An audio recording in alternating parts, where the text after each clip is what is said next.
What's up guys? So another day, another tambay na naman tayo and ipapaayos nga lang tayo ng konti dito sa mga tattoo natin sa kamay at syempre may idadagdag din tayo at ito na nga tayo yung favorite na tattoo natin pag natapos na ito mamaya. Pero syempre sa mga kids na nanonood ng video na to, huwag nyo na po itong gagayahin ha. Ito na nga guys, is yung sinasabi ko na pinakabago at pinaka-favorite na nga ata natin na tattoo na nilagay dito sa katawan natin. At ano nga ba yung nakasulat dito? Malalaman natin yan pagkatapos nga ng tattooan na to. Pero syempre, explain na rin natin kung ano yung nakasulat dito. At yan nga, kitang-kita nyo na, let them yung nakasulat. Super daming meaning yan guys. Sa dami na nga siguro ng kanya-kanyang pinagdadaanan natin sa buhay ay syempre lahat kayo makaka-relate kung ano nga ba ang ibig sabihin ng let them na yan. So Tagalogin na natin. Syempre let them, hayaan natin sila.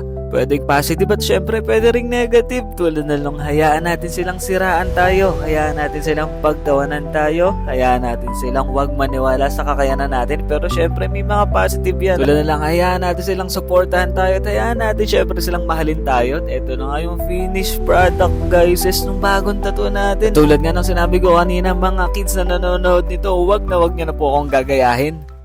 Ito nga pala guys, yung photoshoot na ginawa natin dito yan sa Powerhouse sa Silang Cavite at kasama nga natin yung kapatid natin na sa Elia dito at syempre ipopromote muna natin yung version 6 pero tingin nyo guys, kailan kaya ulit tayo makapaglabas ng merch? Sana this coming 2026 ay makapaglabas ulit tayo pag hindi sobrang busy. Pero bago natin simulan, pinakamalupit na voiceover natin, syempre magpapasalamat muna tayo dito sa kapatid natin na si Marco at syempre kay Aki, kay Chad at kay Naimali na sinamahan tayo sa shoot na to bukod nga kay Aliyah na model natin. At dito nga sa part na to guys ay nagutom na kami kaya kumain muna kami nung habang pinapakita nga sa akin ni Marco yung mga sample shots at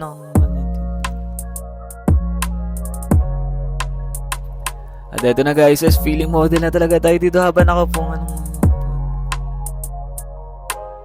at dito nga dalawa na kami ni Aliyah na pinipicture ni Marco tapos todo posing na tayo dito guys. Akala mo talaga naglaro ng pickleball at tapos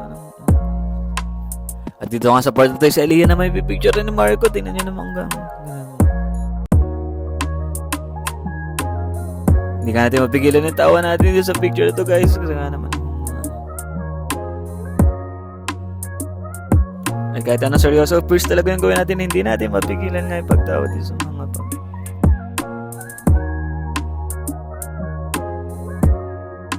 At ito na yung outdoor shots natin sa labas guys at pagkatapos nga na ito sabay tingin sa kaliwat kanan habang pinipicture ni Marco. Ang hirap pa maging artist at model tapos nga naman. At ito na nga yung mga pang finale na shots natin. Natingin ko nga pagkatapos nga na ito matatapos yung video na. Hanggang dito na lang muna ulit yung A Day in My Life na video natin guys. At syempre maraming salamat ulit sa pag-aaksaya ng oras sa video na to.